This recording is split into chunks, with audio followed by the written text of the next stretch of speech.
Good evening, everyone. I'm very happy to be here, first of all, and I jump straight into it, and then I hope I get a chance to talk to all of you after this. Ideas that transcend horizons. Honestly, when I heard that, I was kind of overwhelmed with what this is supposed to mean because there's a vault in here. It's locked, and there have been multiple ideas, many ideas in all these years of existence, and going down memory lane, picking up everything, thinking of things that I might have done to be on the journey that I am on right now. But the one thing that was constant in everything, in all of the ideas that I've had so far, was the breakdown. The breakdown of things that I had to do, or I wanted to do, or I planned to do in order to achieve that dream, or change the world, or make that idea work, or execute that in bite-sized portions. You know what I'm saying? Because when you take one step forward, it gives you a sense of being closer to your destination or the goal that you want to achieve for yourself. So the breakdown itself sort of felt like it was the most constant thing in everything that I've ever decided to do in life. So that's something that I'm going to talk about today as well. And from my perspective, from someone who wanted to be an actor, someone who my goal, the idea to look at it that way was always to be the kind of artist that writers would want to write for. People would consider dependable, professional, flexible, and she can fit that part like it's not even funny. So to get there, it's not always. I'm not someone who would say talent tha, or I just got lucky. Nobody really gets lucky without putting in the work. So I will just divide that breakdown, and I'm still in process.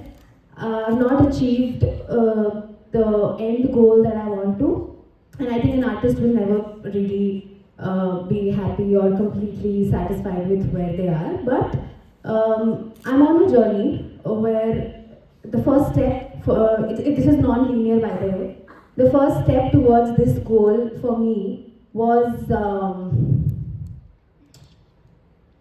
you have these ideas that, probably 5 years ago you must have felt, oh, this is normal, this is right, this is wrong, this is the truth, these are my values. And 5 years later you realize, oh, I feel differently now, and this is not what I stick to anymore, this is not what I believe in anymore. So you start feeling like, oh, I was so regressive, or I was so orthodox. So kya hota hai ki we're probably breaking out of that conditioning. And for an artist, for an actor, that process has to be faster. That's something that I realized over the years. It has to happen faster because I'm going to be playing all kinds of people on screen. I cannot judge who I am in that moment where I'm on screen. Is this better? Yeah. So I cannot be judging the character that I'm going to be playing, right? Because then I'm not really being honest to what I'm doing. So to get rid of all of those regressive thoughts, to break out of that conditioning, to reparent myself over the years, because that's very important. Most of what we know come from the kind of literature that we've consumed growing up, the kind of films that we're made to watch. And I say made to watch because for the longest time we don't have a say in the kind of even cartoons that we watch. And we're our parents' children at the end of the day. So to reparent yourself, it's a whole process. But for an actor, it has to happen faster. It has to happen sooner. And since I started this at the age of 14, I think this was the first thing I had to do. And in order to do this, I realized keeping quiet is the best thing to do. Just listen, and listen with intent. fortunate that I was surrounded by people with such distinct voices that, I had a lot of material to start with. Even though I didn't know where I was going, even though I didn't know what my own set of values would be like, I had some idea, I had some material to start with. I had people, I had seen their expression of their creativity, their thoughts, their problems, all of that in some form of art.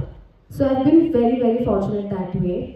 And I feel that I know my politics today because these people knew theirs, because I was surrounded by them, because I listened. And I feel like listening is not just here, it's your entire being, I feel. And one of my teachers also has always been, very insistent on listening from your entire body, using your entire body to know where you are, your spatial awareness, all of that is sort of a part of it. And that being said, when I say I was quiet, that doesn't mean that I was just quiet and I didn't have the agency to voice my opinions. I did, but I chose not to. When I was surrounded by people, I could grasp so much from. Most of my craft, most of the acting that I know is from observing actors, listening to directors, speaking to writers. So that was step one. The next step was training myself to ask the right questions. Because when you ask the right questions, you get the right answers. And it's not always that life will present you with a lot of opportunities or a lot of time to figure out your questions. So it's very, very important. And when I started reading scripts, that's when I realized I have questions, but I don't know how to frame them. I have questions, but I don't know where to start. So that's where the training began. And I've always applied it to my life also, being able to compartmentalize everything that's presented to me, being able to, put things right in front of me and see where the problem is, what I want to focus on. So that kind of training also prepared me for life. But definitely as an actor, it was very important for me to know the right kind of questions and ask them at the right time so that I could layer my character with the answers that I get. Also, when I say the idea was to become an actor, I'm sure 50,000 other people had the same idea at the same time and they moved to the same city that I moved to. So there's nothing new or there's nothing unique about what I decided to do.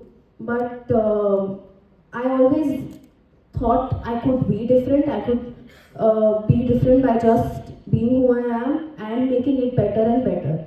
And in the process of doing that, the next step I think was to train myself.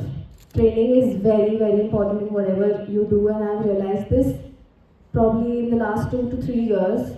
I've been acting for 13 years or actually 14 years, and most of my training has been on the job, which is great because I was literally put on a set when I was a teenager, and back then I had no concept of what a trained actor is supposed to be like.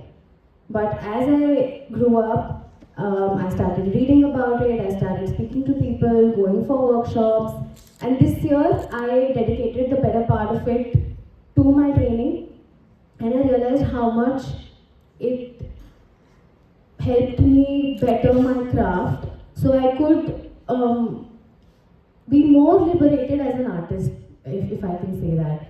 Because the first workshop that I did this year, I would like to share with all of you. I'm sure a lot of you have seen films where, in the recent times, where there have been scenes of intimacy, and there have been a lot of articles, a lot of interviews where there are intimacy professionals in India now who have spoken about their experiences on the set. So that's one of the workshops that I did this year, and it's very, very important to be able to shed those kind of inhibitions for an actor, because I had mine, I had a lot of inhibitions, and the first thing I wanted to do was shed them know my boundaries, know my body, know my battles, know my barriers, so that I could overcome them, so that I could have more fun on set, have more fun in the process of making a film or making a character come to life. So that was another step in my journey as an actor.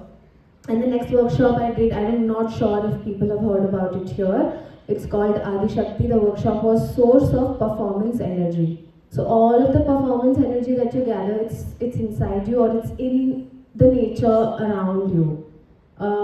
There's no way you have to go looking for it. You just have to be more in touch with yourself, more in touch with your body. We trained for about 15-16 hours every day, rigorously under experts, and what I realized is that the things that I was already doing were at least, I was at least made aware of that. So that's what training does to you. Training and practice, and riyaz, a lot of riyaz, a lot of practice. So that was this, and yeah, the most important thing that I want to talk about is reading books. How much reading has changed me as an actor, as a person, as a writer now, because I feel that growing up, I had a lot of thoughts here, but I didn't think I could speak. I knew I could, but I didn't think I could take up that much space and voice my thoughts, say things out loud. It took me a while to come to the realization that, oh, so the thoughts in here can be voiced as long as they are, polite and respectful. So reading really changed that for me, and I don't think I would have been able to also foray into screenwriting if I had not read as many books as I had read.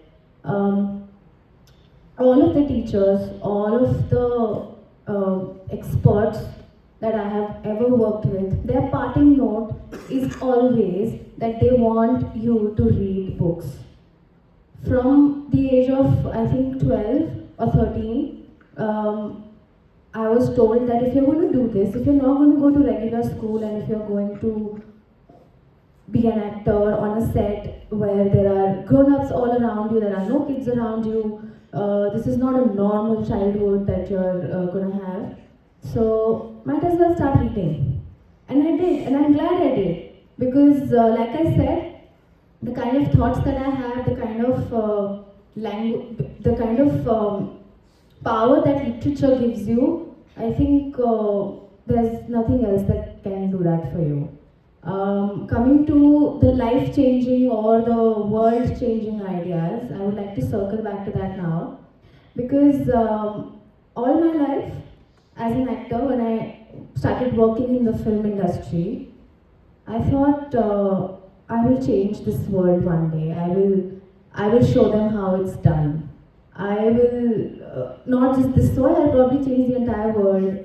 And growing up, when I had my feminist awakening also, I don't know if that's the correct way to say it, but that's when I realized, oh, I'm gonna show it to them. I'm gonna show it to them that women are more than equal, and we can do whatever we want to do, and all of that.